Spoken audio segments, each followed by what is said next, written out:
Bhubaneswar railway station उतरिक ऑटोटे धरिक पहुँची अमृत संधानम खंडगिरी निके आठाने देखबार के मिली बहुत मात्रा रे भीड़ सकाल 6:30 होता इस समय भी लोक मानकर भीड़टा आपण मैंने देखले जानीपे केन मात्रा रे भीड़टा रहीछन और केन्ता केन्ता लोक मैंने आसी आपण मैंने थरे देखन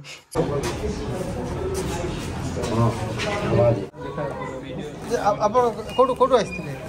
अच्छा कौन समस्या अच्छी स्पाइनल कोड प्रॉब्लम अछि। अच्छा केमती जानिले सार मोबाइल देखली यूट्यूब देखिले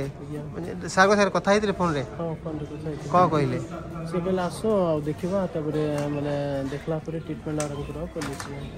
आज फर्स्ट टाइम आछन फर्स्ट टाइम कोरापुट नो आसीथिबार ई आज्ञाकर स्पाइनल कॉर्ड प्रॉब्लम रही जेनटा कि से चाली बुली भी नहीं पारबार देखुन केनता हिसाब ताहाको नौछन आगे देखमा जदि ई आज्ञाकर तिही पा भल रुहे आम फेर थे ई आज्ञाकर प्रतिक्रिया नेमा किंतु एज पहला थर कर आसीछन और इनर जेन आज्ञा मैंने अच्छन से मैंने केन मात्रा रे ताहाको सहयोग करुछन आपण मैंने देखुन और ई भलिया रोगी मैंने भी वैद्यराज सुभाष नायक निके धाई आसुछन कहीं केते दूर आयुर्वेद उपरे विश्वासटा रही बोलिकी 8 दिन पाई करे 8 दिन इंप्रूवमेंट हो ताकि क्या बोलो तो कंपनी रे भाई अच्छा जदी मते रक्षा को इच्छा लाल को मेडिसिन ठीक बटे दियंदु नाइ ले आगे हम घरे काली बहुत जुक्ति तर्क भलो मानु रे पाखरे मणिपटा आगे बुझि बाले ना मु बहुत खतरनाक पिला एबे टिके भलो जे 10-15 वर्ष बुझि बाले मु आकु पली आछन ना नाइ मु जिबी पढ़ो चेष्टा आगे चेष्टा कर बात हां भाई न हला म धरा तो कौन नहीं से सेटा को से लोग पहिला पर आगे ना सिया हमर बॉस जी सेटा को दिन म मध्ये आपण जान देबे साल पूरा की फोटो आपत जो प्रॉब्लम अछि से जाई जटी डॉक्टर टाइप काम हो सुमंत कुमार दास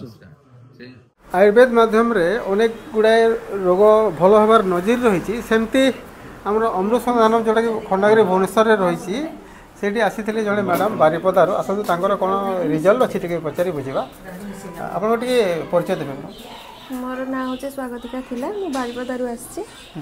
3 मास है मोर माइग्रेन थिला और हाइपरटेंशन जो भेन रो स्वेलिंग होता सांग पाखर मेडिसिन खाइबा जो मोर 3 मास ठीक हो जाए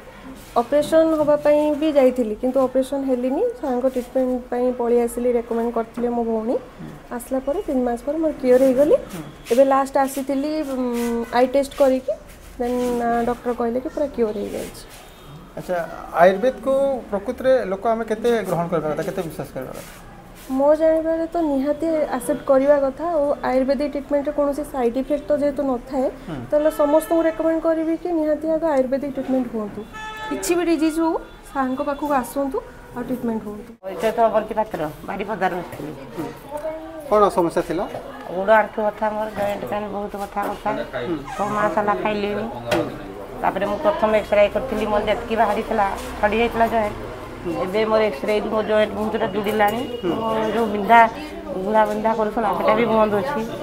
बथा अछि तथापि मो छोटी छोटी टिके चालुछि हेले कि मते बहुत माने रिलैक्स लागुछि एटी जो आसंदी एटी रो औषधटा तापरे सारंगर जो व्यवहारटा बहुत भलो सारंगर व्यवहार से देवता से डॉक्टर न तो जेगुरा देवता छ कोलाइटिस थिला कोलाइटिस एटी फुटज गनबटी फुटजारिस तो खाइकी तार स्वाद तो खाइकी तगर पूरा कोलाइटिस ता ठीक हे छि हला देन तग अर्स होतिला से अर्स हितेरिया खाइकी कि से अर्स ता क्लियर हे छि एवं तकर सीएलएल थिला स्टेज 3 और सीएलएल भी तकर कंटिन्यू चली छि बट बतन ये रे अछि कोट आइले भुवनेश्वर ना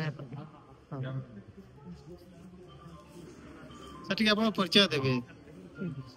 परिचय दियो अपन कुमार घोष हां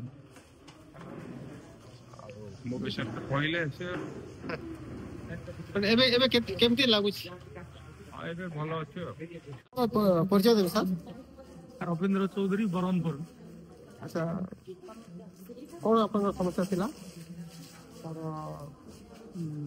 यूरिन रे प्रोटीन जाउला हां सेटा